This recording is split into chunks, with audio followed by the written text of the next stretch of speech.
আমরা যে কোনো প্রতিষ্ঠানের, যে কোনো অফিসের, যে কোনো কর্মকর্তার যত দুর্নীতির খোঁজ পাই সকল দুর্নীতির বিরুদ্ধে আমরা স্টেপ নিব। এবং পরক্ষণে আমরা এখানে হয়তোবা সীমিত মানুষ,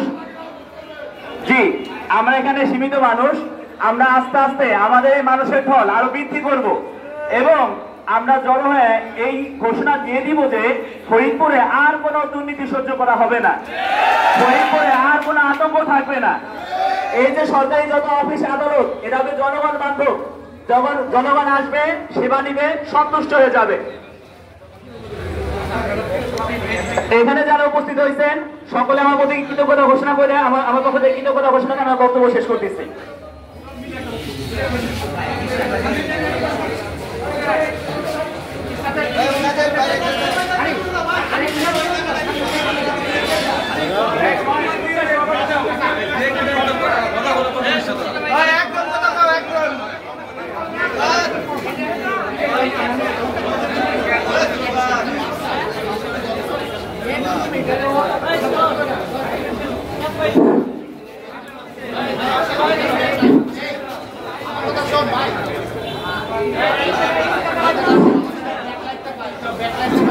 এই পৌরসভায় যারা কর্মচারী কর্মকর্তা আছেন তারা একজন মনে হয় কি বেনজির আহমেদ, এই সব টাকার উৎস কোথায়?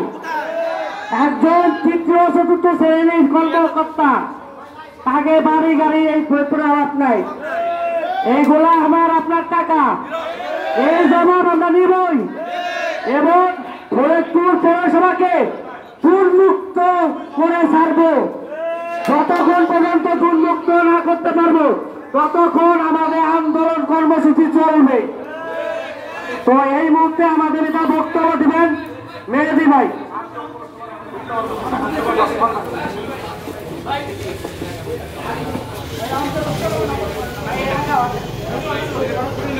আমাদের এই পৌরসভায় যত দুর্নীতি হয়েছে শুধু যে মেয়র আর কাউন্সিলর জড়িত এটা না, এর মধ্যে এখানে ইঞ্জিনিয়ার রয়েছে, তারপরে হচ্ছে এক্সটেন্ড রয়েছে এবং বড় বড় যত কর্মকর্তা রয়েছে সবার বিরুদ্ধে ব্যবস্থা নেব। আমাদের রাস্তাঘাট করে 2 মাসের মধ্যে আমাদের রাস্তা ভেঙে যায়, এটা তো কাউন্সিলর মেয়রের না, এর মধ্যে ইঞ্জিনিয়ার যারা আছে তারা একদম জড়িত আছে এবং সকল ইঞ্জিনিয়ার সকল কর্মকর্তা কর্মচারীদের বিরুদ্ধে আমরা কঠোর ব্যবস্থা নিব এবং সাধারণ ছাত্র জনতা সহ যারা রয়েছে সবাই একত্রিত হয়ে তাদের বিরুদ্ধে ব্যবস্থা নিব এবং আমাদের এই কর্মসূচি যতদিন তারা পদত্যাগ না করবে চলমান থাকবে। এবং পৌরসভা যারা প্রতিনিধি আছে তারা দ্রুত আমাদের সাথে যোগাযোগ করুন, এখনই যোগাযোগ করুন। আমাদের যে 10 দফা দাবি রয়েছে আপনাদের সামনে আমরা তুলে ধরবো একটু পরে।